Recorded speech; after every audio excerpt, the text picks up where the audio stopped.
Hi, I'm Dr. Adam Millman. Thank you for watching. The importance of your self-image and the power that lies in your ability to change your self-image by changing how you see yourself, especially if the way you see yourself is a creation of the negative influence and words of other people around you. If the way you see yourself is the way you were told you should see yourself by people that don't necessarily have your best interest in mind, then the ability and the desire to change this is so important.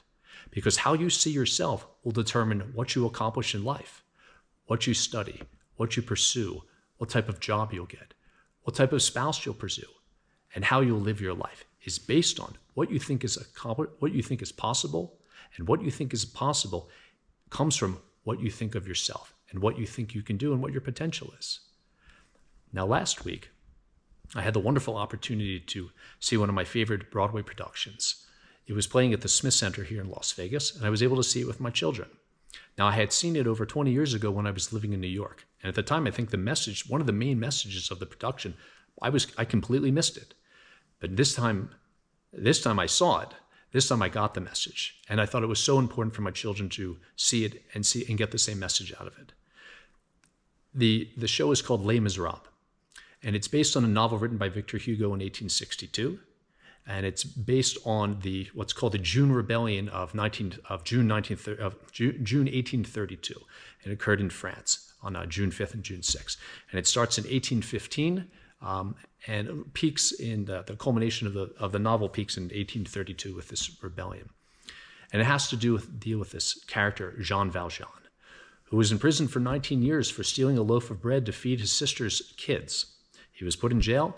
And he went to jail as a thief, perhaps a virtuous thief, as he went there after stealing a loaf of bread to help somebody, not for financial gain, but to help out of altruism. But in jail, he became a hardened prisoner, someone that you would not want to meet in a dark alley, as we say. And he went in as a young man, and he got out as an older man, and now he was a hardened criminal. And everywhere he went afterwards, he was treated like a criminal, because he had a yellow card called a yellow passport that said, this person is a former criminal. So when he would apply for a job, they knew he was a former criminal. When he would try to make friends, they would know he was a former criminal. When he would try to get lodging, they would know he was a former criminal. And although he went to jail thinking that he was a man who stole a loaf of bread in order to feed his family, in jail, he's reminded every day that he is a criminal, he is a prisoner, he is a criminal. This is always the way he's going to be.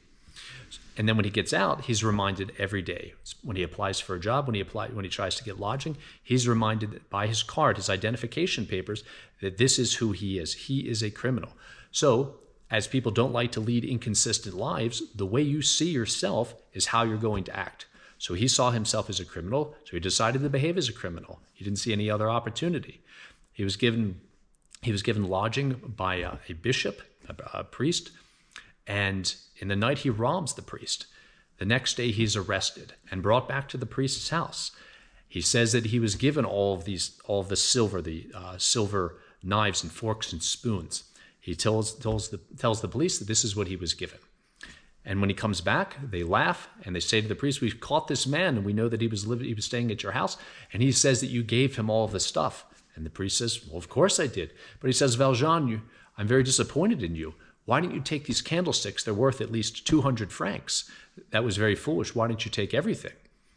The police let him go after they're shocked that Valjean told this story, and it turns out that this story is true, at least from now what they think is true. Of course, the priest was lying. That was not the case. Valjean lied because he thought he would go back to jail. But the priest says, "Nope, I gave him these things." The police leave. They take off the handcuffs. And it's a very, very dramatic scene in all of the productions, whether it's Jeffrey Rush and Liam Neeson or Hugh Jackman and Russell Crowe, or earlier productions, or in the book or in the theater production. It is very, very dramatic. The bishop, the priest, goes over to Valjean and says, Valjean wants to know, why are you doing this for me? Why are you lying for me? And in beautiful words, and there's lots of versions, but the one from the book, from 1862 says, "Jean Valjean, my brother, you no longer belong to evil but to good. It is your soul that I buy from you. I withdraw it from black thoughts and the spirit of perdition, and I give it to God." the priest, the bishop, is giving Valjean all of the silver, candlesticks and knives and forks and spoons to go and build a better life. He says, now, Valjean, you promised to become a good man. In other versions, he says, you've promised to become a good man. Now, that never happened. Valjean never said that.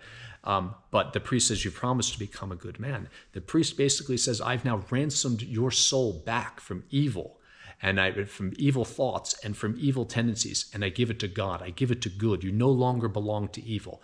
Valjean thought he was evil, and the priest rescues him from this and gives him this money so he can now go and build a new life. And because the priest sees Valjean differently, Valjean now sees himself differently. And in that second, he makes what I call an identity shift. He changes how he sees himself. And he goes from being a bad man because he was told he was a bad man to becoming a good man because someone else thought he was a good man. If the priest sees him as a good man, then he can see himself as a good man. And he shifts his identity. And now, what do you do when you see yourself as a good man? You take the money, you take the wealth that was given to you, and you build a new life. And that's what Valjean does. He instead of, I guess the one bad thing, or one thing that he is a violation of laws, he no longer shows up for his parole and to check in with Inspector Javert. Who pursues him throughout the book and the theater production and the movie because he breaks his parole. He leaves and creates a new identity. He becomes the mayor of a city. He becomes a businessman. He has a factory. He employs hundreds of people because he takes the wealth and does something good with it because he sees himself as a good man because someone else saw him as a good man. That's the important thing. You can change everything by changing how you see yourself. And this story is very important to me and now important to my children. And this is the message that I missed when I was a younger man 2 decades ago when I saw this in New York. I had a similar thing that occurred in my life. When I was going into 6th grade, I was a bad child. I did bad things. I wasn't bad, but I was told that I was bad. I was reprimanded and I was punished, threatened with expulsion, threatened with detentions and suspensions, with lots of labels, everything from this disorder, that disorder, attention, this and that, and put in special classes and given special treatment and threatened. And I started to believe that I wasn't a good child that did bad things, but I was a bad child who did bad things. So when you believe that you're a bad child, to be consistent, you'll do bad things. When you believe you're a good child, you'll do good things. I had allowed myself to be convinced by people that supposedly were my advocates in the school that I was a bad person. So why not do bad things? But there was one person who didn't treat me this way, and I don't know why, and I'd spoken about it in a previous video. His name was John Smith, and he was an athletic, popular, kind man, and he would always say hello to me, give me attention, and that a child with this many supposed problems and outbursts and violent tendencies to violence and disruptions that made it difficult for classes to actually occur with me in it, the young boy gave me attention and gave me kindness and consideration and concern. And I saw that he was going to be in my class at the upcoming year of 6th grade. So I realized that if I could become friends with him, then I may have a productive school life and a productive life after that. But I had to change my behavior. And you change your behavior by changing how you see yourself. I thought to myself, maybe I'm not a bad child. I just do bad things. If I'm a bad child, then you would do bad things. But maybe they're wrong. Maybe I am good and I just do bad things. Why don't I try seeing myself as a good child? And then it's easier to do good things. And that's exactly what I did. In a second, I decided that I was not this bad child. I was not going to allow myself to be convinced that I was this bad child that the teachers and counselors told me that I was a good child that had some challenges and I could work on the challenges. And if I could change my behavior by first changing how I saw myself, changing my behavior by changing my self-image, that I could become friendlier with this boy who would say hello. That would say hello to me when nobody else did. That I could become friends with him, and I could become friends with his friends. And then by changing how I see myself and changing how I acted, I could have everything that there could be had in America, which is the land of abundance and opportunity. And that's exactly what happened. I became friends with John. I became friends with his friends, all by just changing how I saw myself and changing how I behaved because of changing how I saw myself. And everybody can do this. Whether you're Jean Valjean, You're accused of being a criminal, and you change the way you see yourself because, as Zig Ziglar said, that many people in life have done more than they thought they could because someone else thought they could. Someone else saw something in me, my friend John Smith, who saw me as a good person that was worth being friends with when not many other people did. The bishop saw in Valjean a good person, a child of God that made mistakes, but from this point on could do different, that he did not have to have this label that he was given in prison. He did not have to be a criminal. He did not have to be a former prisoner, that he was good and he could be good. I believed, I changed how I viewed myself, that I was good and I could therefore do good. And anybody can do this. And it starts with how you see yourself. You have to change that self-image. If that self-image is negative, with limitations on what you can do that has come from other people. If it's come from mistakes in the past, as Maxwell Maltz would say, you make mistakes, but mistakes don't make you. Failure is not a person. Yesterday really did, as Zig Ziglar said, yesterday really did end yesterday. He also said that yesterday is a canceled check and tomorrow is a promissory note. The past is the past, but if you live in the past, you'll be trapped by the past and you will have no future. Change how you see yourself. Do not live in the past. Live within the present and in the future.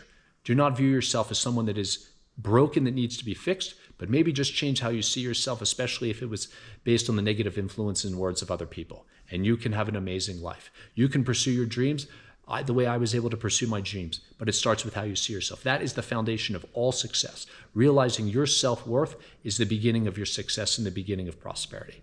Thank you so much for watching.